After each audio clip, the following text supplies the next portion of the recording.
Hello, I'm Teacher Lynn and welcome to my vlog. For today's video ay samahan niyo akong muli na gumawa ng isa na namang magandang instructional material in reading.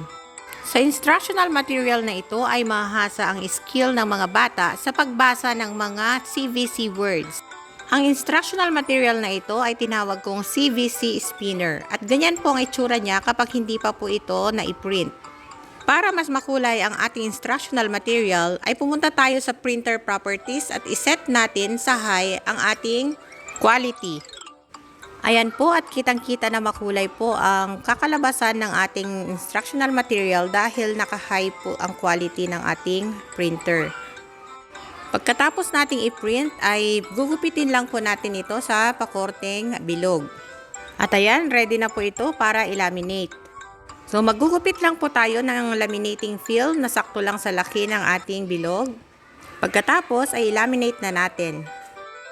Gugupitin lang natin yung mga excess part. Ayan, sa korting pabilog katulad po ng ginagawa ko.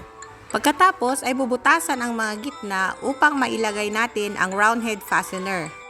Lalagyan din ng scotch tape sa likod para hindi mag-loose at hindi maalis ang ating fastener. At ito na po ang ating CVC spinner. Maraming salamat!